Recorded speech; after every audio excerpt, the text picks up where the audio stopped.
Hey guys, you know why we're here. I got some movie reviews for you. We're going to talk about 6 movies today.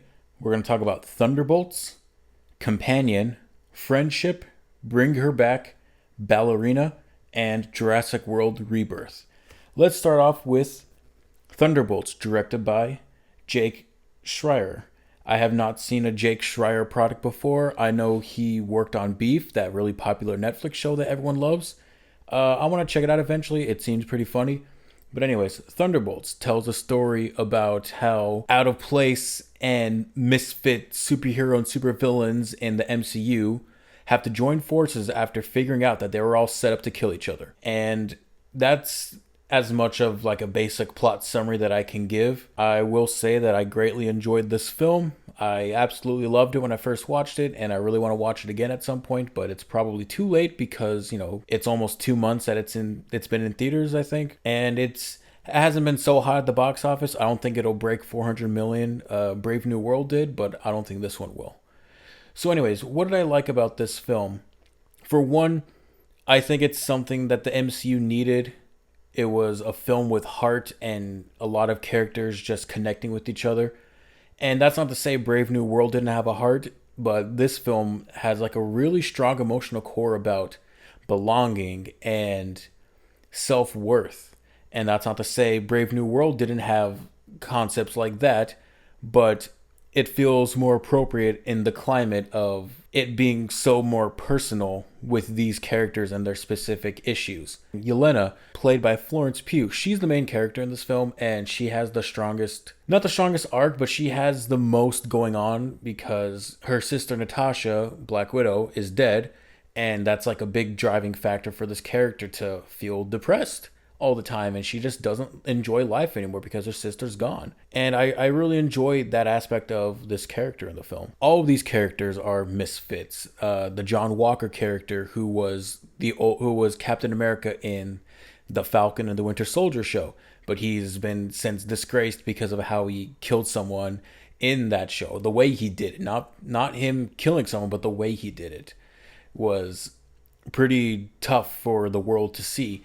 And this John Walker character, he has to deal with that. I do wish it was explored a little more though, but it was already explored in Falcon and the Winter Soldier, but I just wish they touched up on it just a tad more instead of like somewhat passively, jokingly mention it. And then there's characters like Ghost and Taskmaster who really have nothing going on for them. They're just here to kind of fill out the gaps in the team. That's not to say they don't have their enjoyable moments. It's just that they don't have a whole lot of a strong emotional core that gets added into the film that makes it that much more deep. And it's funny because there's a point at the end of the film where we see certain characters have to fight their own demons in this void that they're in.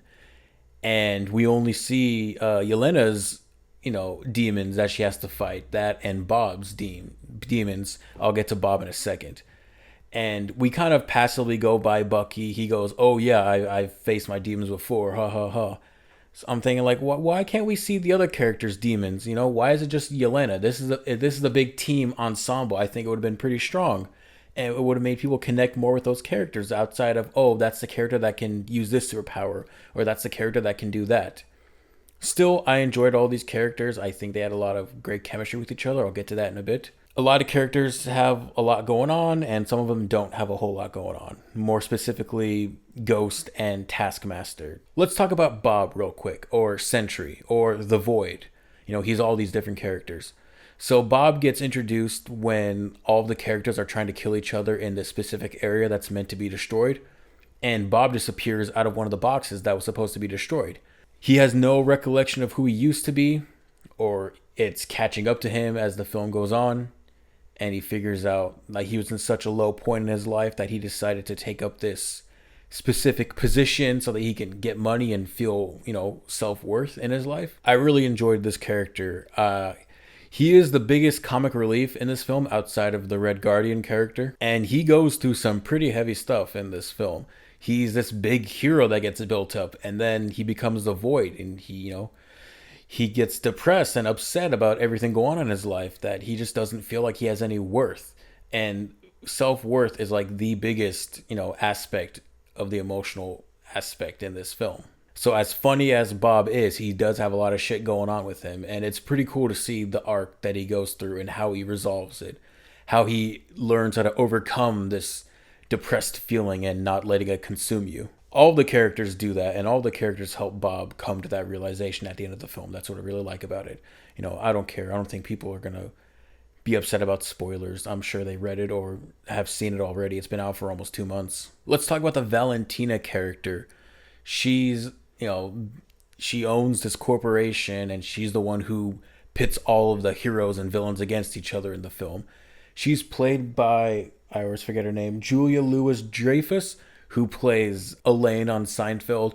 She's pretty good in the film. She's pretty enjoyable, and it's sort of that dickish energy that we, kind of miss from these villains in this. And she's not like, oh, I have superpowers and I'm gonna, she's just a person who has a lot of control over things. And I just kind of miss that sort of dickish energy that some of these villains have been missing lately. So outside of the character stuff, there's a lot more going on in the film. The look of the film, I think, is pretty damn good. A lot of it's in camera. A lot of it is, characters running around and actual sets that are built, and it doesn't look like a big CG green screen mess all the time. And especially with the hand-to-hand combat fight scenes, they're pretty well filmed, and nothing looked kind of sloppy or slow like how a few of those moments were in Brave New World earlier this year. And I can see that they really did a lot of, they put a lot of care and attention into making sure these fight scenes were fast and fluid and not sluggish and just fun. The action scenes in this film are just downright fun. And it's a lot of just hand-to-hand and gunfight stuff. There's not a lot of superpower stuff going on. And that's what I really appreciate about this film. It feels more grounded, even though the third act is like this weird thing going on with, people, fighting their demons inside their heads and stuff. It's mainly just a grounded film where people just have to fight with their hands and use guns and stuff. So I greatly enjoyed the action of this film. I'd love to watch it again. And like I said earlier, the film looks pretty good. It's sharp. It's crisp. I like a lot of the framing. And it doesn't look boring like other MCU films where it's just shot reverse shot. There are some of those moments here and there, but it doesn't look boring. I love the look of the film, the color palette. It just looks interesting. And, it's not a boring film to look at. Let's talk about the score real quick. One of my favorite aspects of the film. It's composed by Son Lux, who also did the score for Everything Everywhere All at Once. I recently rewatched Everything Everywhere All at Once a few months back, and one of my initial criticisms was the score. I think it felt like it was doing a little too much at points, or I didn't really remember much of it. But on this initial rewatch, I thought it was actually fantastic. It was a great score. And I think the score for this film was pretty damn good too. It's tense, it's exciting, it's fun, and I really like the Thunderbolts theme. So yeah, it's just another fun, good, very well done, and I think pretty memorable score. Not a lot of people have talked about the score yet. A buddy of mine said he really liked it, so I'm happy about that. I think that's all I really wanted to say on Thunderbolts. It has been a while since I've seen it. I'd like to talk about it again at some point in the future, but for now, I think Thunderbolts is a pretty damn enjoyable and fun film that puts the MCU in a pretty cool new direction with this band of misfits joining together to become the new Avengers. I'm giving Thunderbolts a B+. It was my favorite film of the year at this point when I first watched it. And I know I gave Sinners an A-, but I'm kind of flowing differently every time I think about Sinners. But at the point of watching Thunderbolts, it was my favorite film of the year. Now let's talk about Companion, directed by Drew Hancock, and what appears to be his feature directorial debut. It's about a group of friends who are at this cabin in the woods having a fun time, and the main couple, portrayed by Jack Quaid and Sophie Thatcher, Josh and Iris, they get into a spat, and there are some revelations that happen with Iris. A lot of the marketing, I think, kind of spoiled it, what's going on with Iris, but I'm not going to say what it is because I want people to go in excited about this. Initially, when I first watched a trailer, I was like, I'm not all too interested. It just looks kind of okay. And then I saw it was an IMAX, and I thought, holy shit, movies aren't really like January movies. I don't really see IMAX releases for January movies. It was like a late January, early February short sort of dig. And then I heard a lot of great things about it. I just never got around to watching it until I found it on Max. I watched it, and I really enjoyed it. I think Companion is a pretty interesting and all around fun film. And the biggest thing about this film is the relationship dynamic between a man and a woman, or just, a man and a man, woman, woman, whatever. But it's more so about the dynamic of a relationship, the hierarchy of a relationship, who is dominating said relationship and for what purposes it's happening. And I thought it was executed pretty well, and it goes in a lot of different directions that I didn't anticipate. I think the film looks really damn good. It's really sharp and crisp. I say that about a lot of films that come out now, but there's something about the look of this film that's really damn unique. It's just the lighting that makes it look so much more cinematic.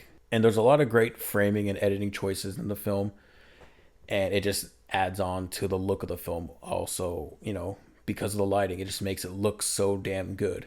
And there's some pretty cool makeup effects in this film and some special effects in this film. I'm not going to say what it is because I don't want to spoil the film.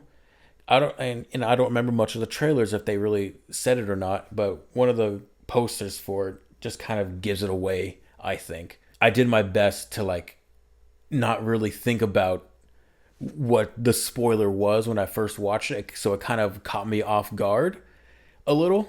It was in the back of my head, but I sort of knew what it was, but it wasn't really, on my mind. So when they kind of revealed that at the end of the first act, I was kind of floored. I was like, oh shit, I kind of forgot. Sort of like Hereditary. I kind of forgot the big thing with the head in Hereditary because I heard someone talk about it. And then a year later, I watched it. I'm like, holy shit, I can't believe that happened. And then I thought, oh shit, I knew this happened already. Anyways, back to Companion. I go off on these little tangents. I'm sorry. The thing with the spoiler that involves the character Iris, that specific aspect gets taken to the extreme at certain points where they really run with this idea, and it's so imaginative with the specific choice, what the character is able to do, what ability she realizes that she has, and how she's able to get herself out of these situations depending on, whatever it may be, and who she's dealing with, or what technology is surrounding her that she's trying to overcome. I really just don't want to say what happens to this character because it's really damn cool. I want people to go in blind. And, I'm sure a lot of people have already watched and enjoyed this film, but, I just do it. I think the film is pretty damn funny. A lot of it is editing with some cutaway gags, showing flashbacks and stuff. And it's like if Family Guy cutaway gags were relevant to the plot. And I mean that in the nicest way possible because all the jokes in this film land, and it deals with a lot of modern stuff, but that one scene in Bodies, Bodies, Bodies where it's a lot of modern lingo in that one specific scene in the third act or at the end of the second act, whatever. There's a lot of modern, tech stuff in this film, and it doesn't feel like it's gonna be outdated, or it doesn't feel like it's in this weird time capsule, or it doesn't feel like it's on the nose. All of the jokes are just written really well, and it serves the story, and they're just really damn funny. I really liked all the characters. Every character had a fun purpose to them, and they all had their own great moments to shine. But the obvious standout is Sophie Thatcher. She does so much in this film, the different mannerisms she has to take on, and she speaks different languages, and it sounds pretty convincing, and it's kind of written off as a joke, but I found myself really enjoying this film a lot more because of her performance. If she didn't pull off a good performance and was kind of boring, then I don't think I'd enjoy this film as much. The film is kind of a horror. It's not scary, but there are some pretty good and fun gore moments, and there's a lot of good special effects and makeup work going on. And it's not scary, but it was kind of shocking and surprising when it happened because I didn't anticipate it to be that bloody and gory. Like I want my girlfriend to watch it because I want to see her surprised, but I know she doesn't like gore and stuff. It's not all too prevalent. There's like one or two moments of it, but it is there and it's kind of cool and shocking when it happens. So overall, I really enjoyed this film. Companion is a really damn fun horror comedy esque thing, and I really want to watch it again. It's funny, it's thought provoking, especially with the relationship dynamic stuff going on, and I really want to watch it again. So give it a shot. It's on Max, and I'm giving Companion an A minus. Now let's talk about Friendship, directed by Andrew DeYoung. It stars Tim Robinson and Paul Rudd. If you don't know who Tim Robinson is, I'm sure you've seen the few memes going around, like the drive-through clip of him going through a drive-through and starting a pay it back sort of thing, or the guy drives the hot dog car through the store and it's Tim Robinson in a hot dog costume trying to figure out who did it, or the clip of you can't eat the fully loaded nachos, you gotta share with the table, and he goes, what the hell are you talking about? So yeah, from the few clips I've seen, Tim Robinson's pretty damn funny, outside of this. And he's funny in this too. I'll get to that. So the film is about how Tim Robinson is this family man. I missed the first few minutes. So that kind of upset me. I was running a little late. I missed the first few minutes, but I got the gist of the whole film. He's this family suburban man who befriends his new neighbor. And after a while of enjoying time together, the neighbor doesn't want to spend time with him anymore and doesn't want to be friends with him. So Tim Robinson's character grows this strange bond and need to want to hang out with his neighbor again. So what do I think of this film? It's pretty damn funny. I really enjoyed this film. It's weird and bizarre and strange and so unorthodox. And it basically feels like a longer I Think You Should Leave with Tim Robinson skit. That's the show on Netflix that I plan to watch soon because from what I've seen, it's pretty damn funny. It's just a sketch show where they do a bunch of skits and stuff. And it's funny to say that a film like this has some deep meanings behind it, but it kind of does. It's weird to make friends. It's weird to try to fit in with people, and it's weird to try to either stand out or blend in with the crowd. So it really amplifies and expresses like the weird struggles it is to kind of make friends, but it's not just all about that. There's this weird obsession that Tim Robinson's character grows with Paul Rudd, where his character in the film, he designs these apps that are meant to make people addicted. So the fact that he's addicted to his neighbor after he doesn't want to be friends with him anymore, it's kind of funny. The film looks pretty good. There's not a whole lot, in terms of framing that makes certain, elements pop out and whatnot. It's a pretty standard looking film with some good, lighting, even though it's like sort of darkly lit. We get a lot of tungsten looks at nighttime. Not sure what else I can really say about the look of the film except that it just looks solid. I'm sure there are certain things I missed within the first few minutes that kind of explain certain things at the end of the film. Like there's a speed bump apparently that he set up in the film, that he's responsible for the speed bump being there on the street, and it's prevalent in certain shots where he's like walking over the speed bump, and the way it's framed is that the speed bump takes over the majority of the frame and Tim Robinson is walking slowly over it because of the way it's framed. It's taking up the majority of the screen, and it looks like he's barely walking over it because of the way it's framed. And there's some relevancy with that speed bump later on in the film. I just kind of wish I saw that initial setup, but because I missed the first few minutes, I didn't, but I still get the gist of the whole film. What I loved most about this film was just how weird and wacky Tim Robinson is. It's because everyone else in the film kind of plays it straight, and Tim Robinson is this stand-in for the weird feeling it is to try to make friends with people. And he's just an amplified version of just weirdness and wackiness and being bizarre. He does these weird things that make people, feel turned off around him. Like, oh, why are you here? Oh, we don't want to be your friend. So it's really funny to see just because he pulls it off so well. If this was like just any other random annoying actor, it would be unbearable and hashtag cringe.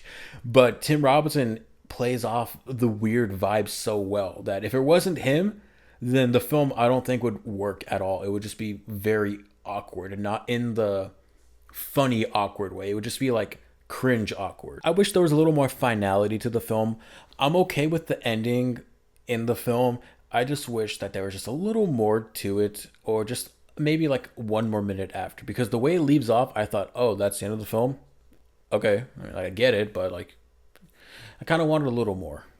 And also the pacing of the film is kind of weird because we're just kind of meandering through. We're just kind of breezing through slowly. And at points, I'm like, okay, come on. I kind of want to get this speeding up. I'm enjoying it. I'm laughing. But I just kind of wish we just kind of got through it a little quicker. But overall, I really enjoyed Friendship. I really want to watch it again. It's pretty damn funny. I'm giving this film a B. If you enjoy the Tim Robinson show, I think you should leave. Then I'm sure you'll definitely enjoy this. And I plan on watching that, show on Netflix pretty soon. Next, let's talk about Bring Her Back, directed by Danny and Michael Filippo, who have previously directed Talk to Me, the new and fun horror film of 2023. Now, with their new horror film, Bring Her Back, it tells the story of these two half-siblings who, after dealing with the death in their family, end up moving to a new foster home where sinister forces are surrounding everything, especially with their new foster parent and their new foster sibling. I really enjoyed Bring Her Back. I thought it would have been a lot more scary just because I heard people saying, oh, people are throwing up watching Bring Her Back. Oh, it's the new scariest movie ever. And I'm kind of always, skeptical about when people say it's the new Shining or it's the new scariest movie ever. I just heard so much about it, and I thought, okay, I'm ready for some fucked up shit. I got some fucked up shit, but I just wasn't scared by it. That's not a negative to the film. That's just like a hope for me, that I was just hoping for the film to be more scary. That's not to say there isn't horrifying imagery and some pretty fucked up shit that happens in the film. There is. But I was just expecting a little more disgusting, gross gore stuff. But that's not to say that what's there isn't disgusting and whatnot. I'll get to that later. It's funny how Danny and Michael Filippo were YouTubers who, to my knowledge, mainly made a lot of comedy stuff. And yet they're able to create some of the most fucked up things I've seen in the past few years with Bring Her Back with Talk to Me, and now Bring Her Back. And these two films are pretty similar in terms of directing, style, look, lighting, and especially the makeup, special effects, and gore aspect, because there's a lot of really shocking imagery in this film that I was not expecting, and the makeup work is incredible. I can't believe how they were able to pull off a lot of these effects. There's stuff involving a table, there's stuff involving a knife. Oh god, there's stuff involving teeth, and oh god, it's just disgusting to look at, but it was so damn cool because it was so unexpectedly, out there. I really didn't expect it. And much like Talk to Me, the sound design and sound editing is perfect in this film. It's so eerie, and you hear things, not being shown on the screen, and then you're left to imagine, oh fuck, that's what's happening. Then we cut to it, and you go, oh fuck, that's what's happening. It's done really well. So like these are like fantastically made films, but where I think the film kind of falters is the story and more so the pacing. I think the cast is all great. We have 4 characters. There's Sally Hawkins, who plays Laura, the foster mother. There's Sora Wong, who plays Piper, who the character has a disability where she can't really see all too well. And I believe the actress who portrays her also can't see all too well. I really couldn't find a whole lot, but I think what I found was saying like there was a casting call for someone who couldn't see all too much. Then there's Billy Barrett, who I haven't seen much from him. He plays Andy, the older half sibling to Piper. And there's Oliver, their new foster sibling, who has a lot of weird things going on with him. I think all the cast for those four characters, they all do great. The bond between Piper and Andy, the step siblings, they have a really strong bond. You really feel like they're really close, but some revelations come about that makes it all the more tragic with what happens with those characters, and the backstory of these characters is more so involving their father, his father and her stepfather. And Sally Hawkins, I think, is pretty damn good. She gives off this perfect, worried yet menacing figure. She's just such a interesting character. The way she carries herself, the way she's able to manipulate everyone around her, and the way she's able to trick everyone into thinking that she's this sweet old lady, even though she has some skeletons in her closet. And something a lot of these characters are going through is loss and grief. And I know this was an aspect that happened in the Philip Ho's previous film, but I think the way it's dealt with in this film is pretty strong. And I honestly didn't expect there to be that much of an emotional core in this film. It's dealing with loss of loved ones, or just loss of anyone in general, because revelations come about with certain characters, and it's the way characters grieve. And certain characters grieve with love, certain characters don't grieve with love. And it's their experience with the death of certain people in their lives, and how they handle it, and how they handle it around and for other people. And the way each character grieves for specific things that happen in their life is pretty damn interesting to see. And it goes to show that the Philippos are directors who are able to throw out whatever subject there is, and they can have their actors pull off great performances with a wide range of emotions and just depth to whatever scenario they're dealt with. Something I love about the Philippo brothers and their directing is their lack of jump scares. There are a few moments here and there where I'm sure I missed jump scares. Like, I'm sure I didn't notice that they were jump scares. But nothing ever appeared as a jump scare where it's a loud piece of music accompanied by a thing flashing on screen. What we're shown is, whenever we're shown like a horror thing, it's something that walks into frame, or we cut to something and it's already preceded by sound from carrying over from the previous shot. So, these guys can definitely do horror, and they can definitely do it without being cheap with jump scares. So I'm excited to see more of what they can do, because I want to be scared by these directors. I want to see what more fucked up things they can do, because they can get there. They can make some nightmarish shit. I just unfortunately wasn't all too scared from it. But the imagery in this film is stellar. It's honestly pretty fucked up, but I just kind of expect a little more. Okay, let's talk about a few sort of negatives I had with the film. The pacing.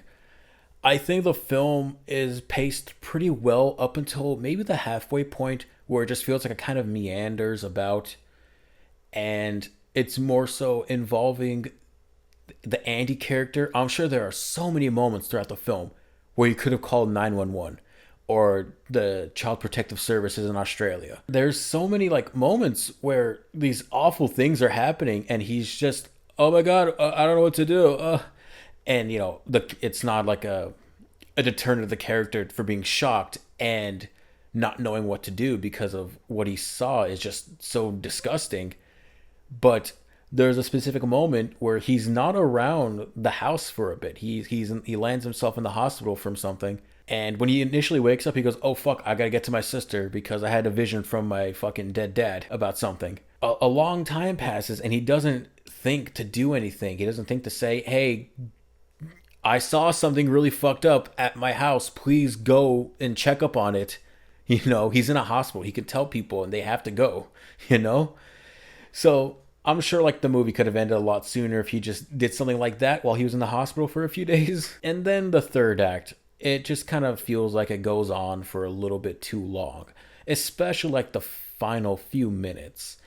I liked the way the film ended, and there's some nice callbacks from the beginning of the film that, you know, gets reiterated in like some of the final shots in the film, especially with the sibling characters. I just think it went on for a little too long, and I was ready for the movie to kind of already be over or to reach a somewhat different conclusion. Like, I'm happy with what we got, but I don't know. There was just something kind of weird that lingered over the ending of the film where I thought, okay, we could have wrapped this up sooner or something else could have happened. But hey, I didn't make the film.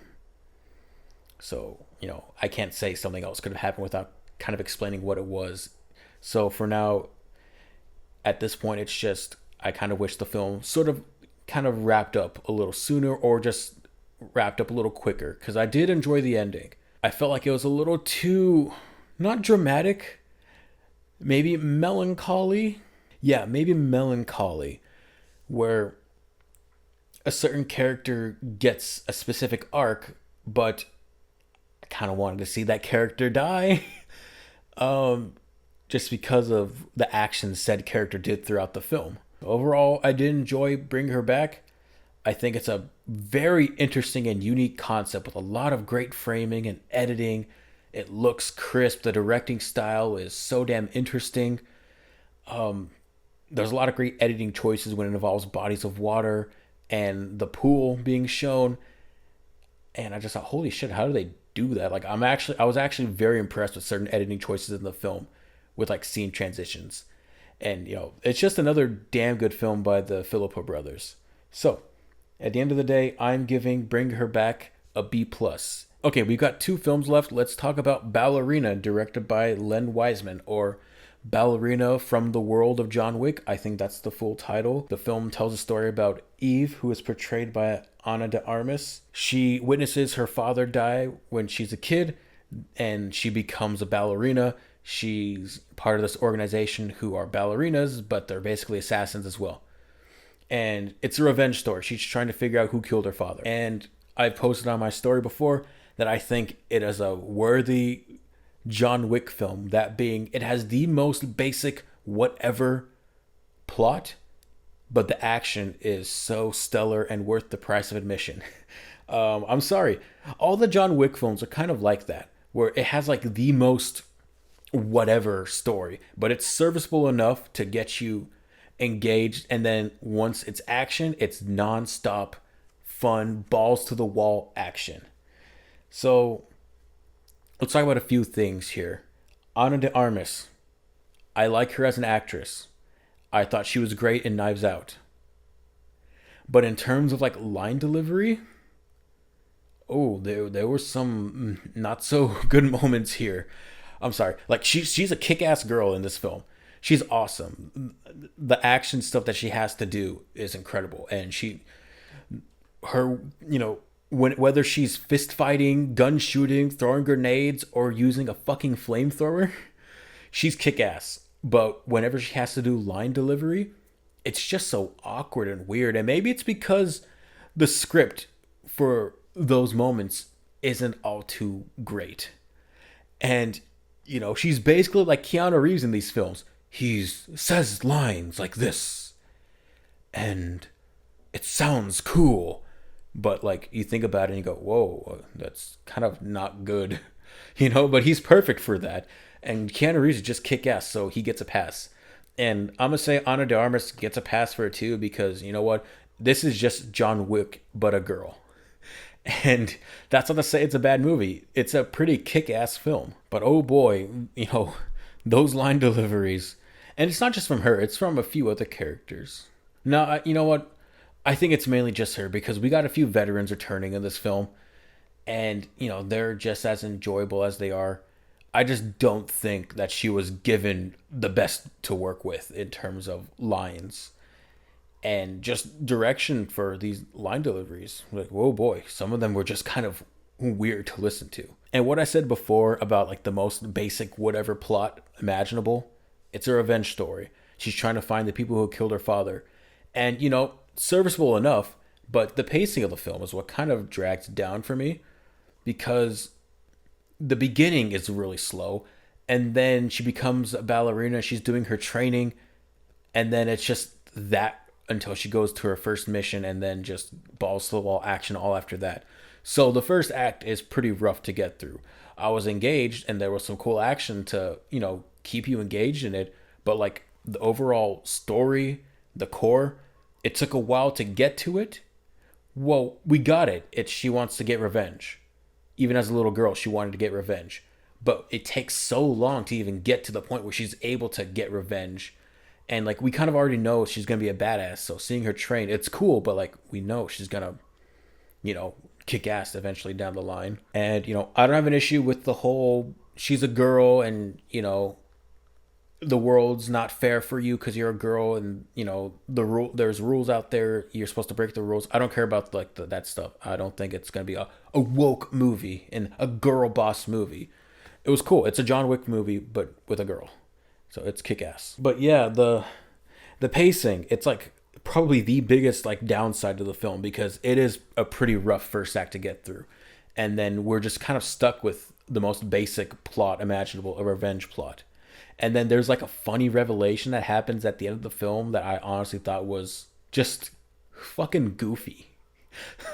And then the way characters react to it, like, no, this is fucking kind of dumb, actually. Like, what the fuck?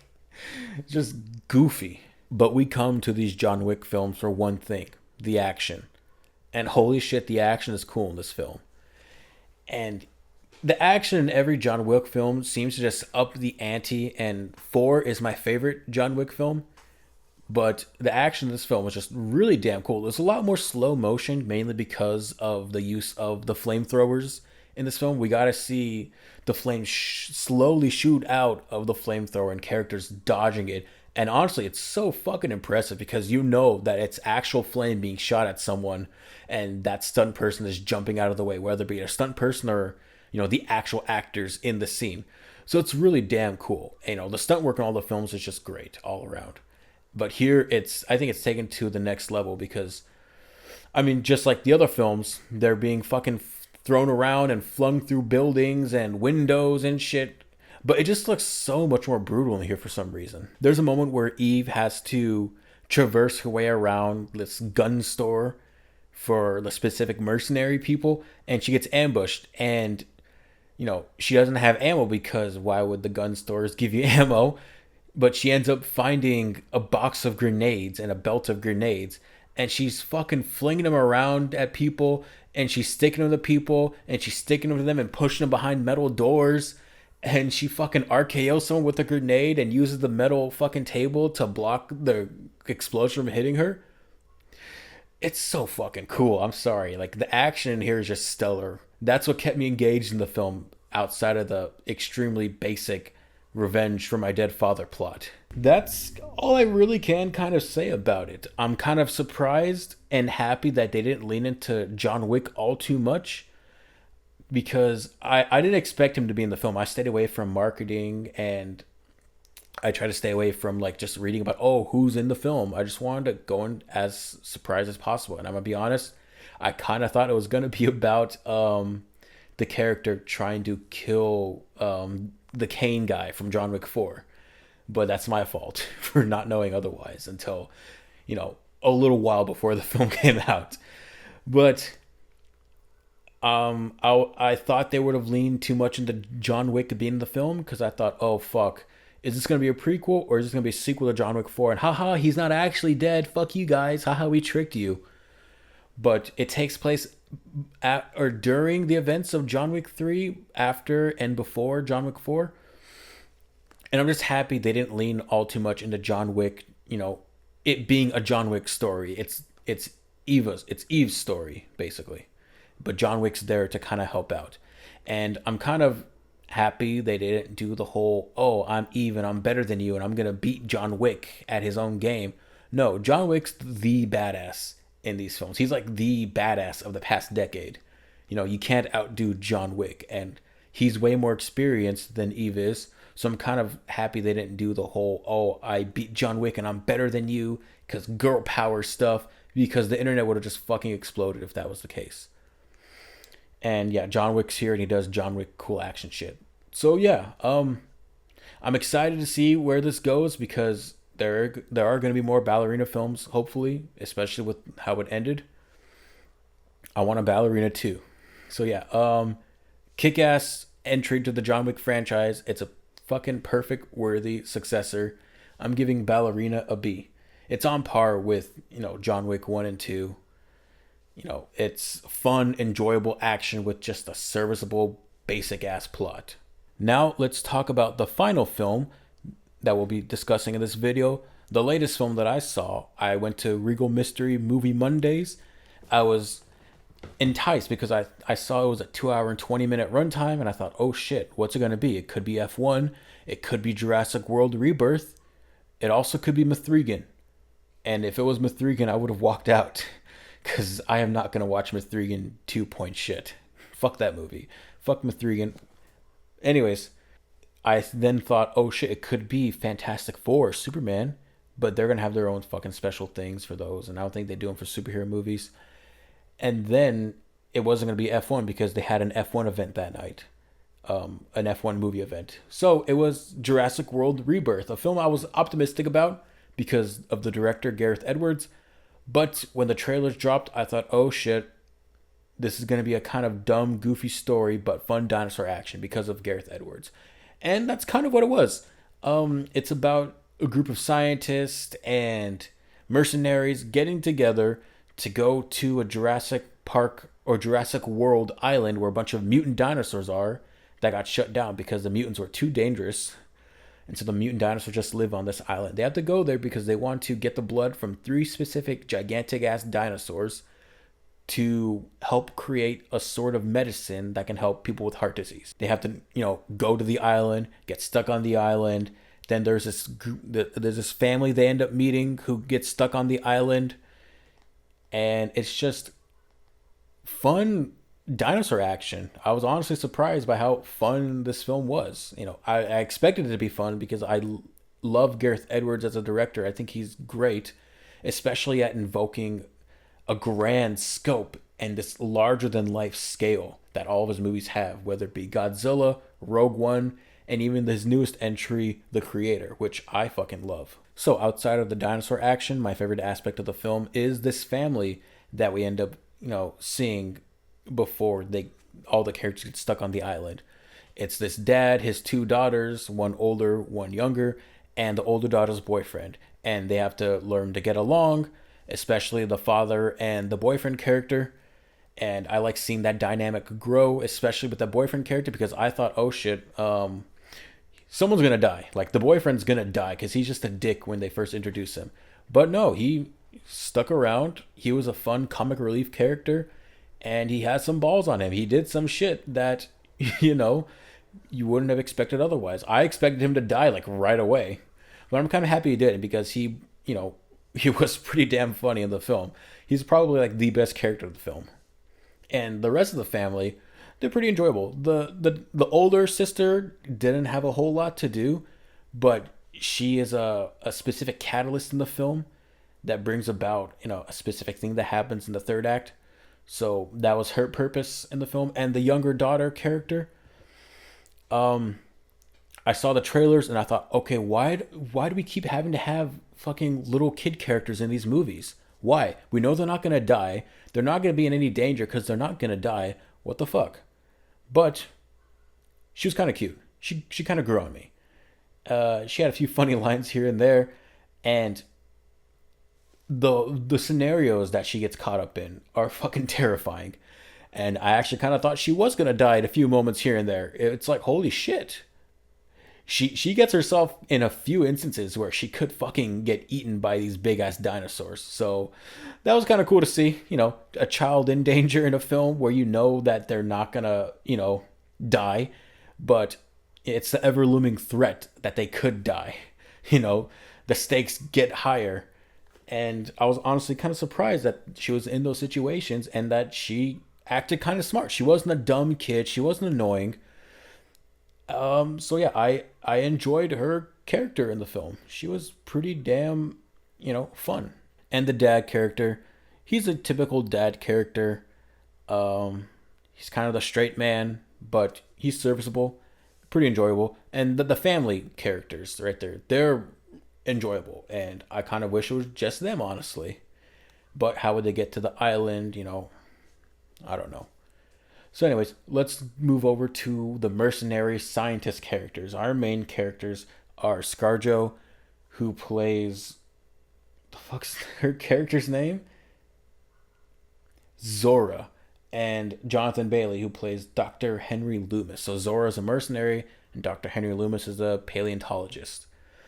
And they have to help each other out by traversing the island with other characters to help them get the blood from these dinosaurs. When the trailers dropped, I thought, oh, Scarjo has some strange line delivery. What the fuck? But I'm kind of glad that the none of what you said was good line from the trailer was into this film. I'm glad it wasn't in the film because, that was not good line delivery right there. It took me a while to kind of start enjoying this group of characters, the scientist and mercenary characters, because there's a moment where Zora and Mahershala Ali's character Duncan, there's a moment where they're bonding on a boat and oh yeah, my lost loved ones from the past. How are you handling with it? How are you handling with it? I'm like, who the fuck are you talking about?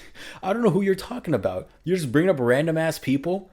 So your emotions and your feelings aren't validated because you're just randomly bringing up people who are dead that we have never seen or heard of before. So I didn't really give a shit about that aspect. Oh, who are we going to come home to? Blah, blah, blah, blah.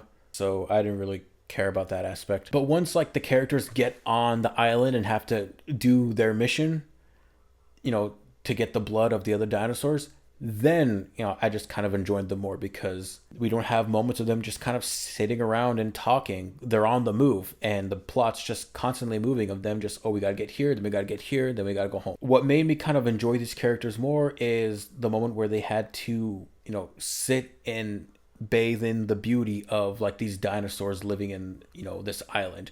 We hear the original Jurassic Park theme sweep in, and they're just kind of admiring these dinosaurs on this island. And I'm like, okay, that's just beautiful Jurassic Park stuff right there. So probably the best scene in the film when they're just kind of enjoying this view and going, oh fuck, these animals are beautiful. They're mutants, but they're cool as fuck. And that original John Williams score is just incredible. And it will forever be timeless. And I think it just worked perfectly for this film.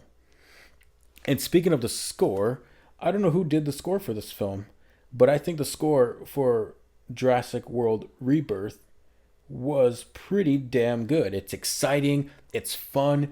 There's some goofy, fun moments that I didn't expect there to be in the score, but I'm glad they were there because it made those scenes a little more bearable and a little more fun. Not that the when it's there, the scenes were bad, but it's just that first act is kind of rough to get through. And so I was kind of surprised that the score was kind of fun and, helping me get along in the film. Who composed it? Okay, this is why the score is good for this film. Alexander Desplat. Alexander Desplat is incredible, and he's worked with Gareth Edwards before for Godzilla. So yeah, damn good composer for a damn good director for a damn good score because there's a lot of great and exciting and complicated pieces throughout the film. And I'm going, oh shit, this is what's been missing from these past films. I thought the score for Jurassic World Fallen Kingdom was good because Malcolm Giacchino's great. And it was the best aspect of that film. But I don't remember it from Dominion. And I don't know who did the score for Dominion. If it was Giacchino, I just don't remember. I'm sorry. The score for this film was exciting. It's fun. It's tense. It's beautiful.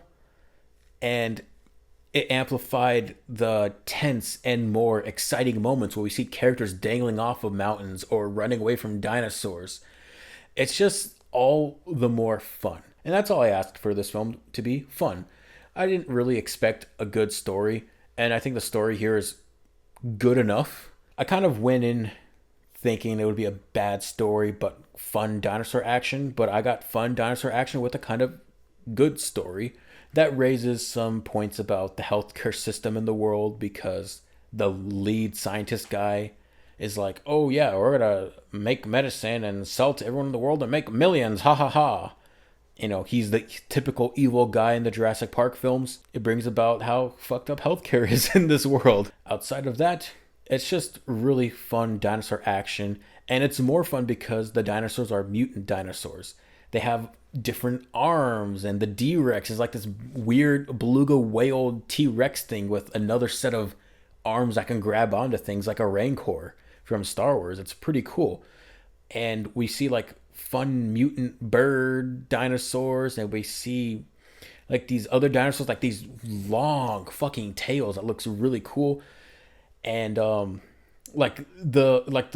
raptor, not the raptor, like the pterodon-esque flying dinosaur creature mutant things in this film, they're really damn cool and fun and smart. And they're kind of the new velociraptors, because we don't get velociraptors in this film. We get like one shot of a velociraptor, and it's kind of there for like a sort of scary and then funny moment that involves the boyfriend character in the film. I was kind of surprised that we didn't get raptors, but we've done raptors so many times before, and we can't really outdo the raptors from Jurassic Park and The Lost World. And to an extent, Jurassic Park 3. We can't outdo how fun and threatening they are there. I'm excited with the new mutants here because they're so much more fucked up and just weird and scary. It makes it all the more fun because, oh shit, how are they going to traverse this area because this mutant dinosaur is really fucking smart. So yeah, a lot of the characters don't make stupid decisions in this film, which I was kind of happy about. They're smart. They make smart decisions, and they don't get themselves in stupid situations. I think that's all I can really say about Jurassic World Rebirth. I don't know if they can make more, because what the hell else are you going to do? The way they leave it off, they kind of leave it off with like a sort of finality, because they explain what happens with the dinosaurs in the rest of the world, and they're like, oh yeah, dinosaurs are most prominent near the equator. What the hell else are you going to do in the Jurassic World franchise now? Or just the Jurassic franchise in general, unless you just do prequels or whatever. I mean, you're not going to go back to the island, you know? Okay, so overall, I really enjoyed Jurassic World Rebirth. I liked it a lot more than I thought I would. I didn't expect it to be the healthcare angle, and once they get to the island, then it's more fun. But woo, that first act is kind of rough to get through. So yeah, it's up until the family meets the mercenary scientist characters. That's when the film starts to get really good. Because before then, it's pretty rough and kind of choppy and sloppy. But, okay, overall again, I enjoyed Jurassic World Rebirth. It's a breath of fresh air that the damn franchise needed. Because the last two films, Dominion and Fallen Kingdom, were not good. So it's fun dinosaur action. When it's there, it's the highlight of the film, and really damn fun and exciting and great score. It looks great, and Gareth Edwards is just the director this damn franchise needed, because he's able to get these characters in fun situations, and their bodies are dangling around, and the settings are unique. And it's not just like, oh, we're running in a room or we're running in a field. No, they're dangling off of mountains and boats, and they got to traverse a store, and they got to traverse tunnels and gates and stuff. It's really damn cool. And I don't think any other director besides Gareth Edwards would have been able to pull it off in the way he did. So I'm giving Jurassic World Rebirth a B. It's really damn fun. And if you're a Jurassic World fan, or if you're just a Jurassic fan, you're going to get a kick out of this, I think. It's fun all around, except for the setup of the film. Okay, so those are my reviews for these 6 films. We talked about Thunderbolts, Companion, Ballerina, Jurassic World Rebirth, Friendship, and Bring Her Back. What'd you think of these films? Did you like them? Did you enjoy them? Tell me what you thought about them in the comments below, and I'll be back with more enjoyable content like this. So, yeah, bye.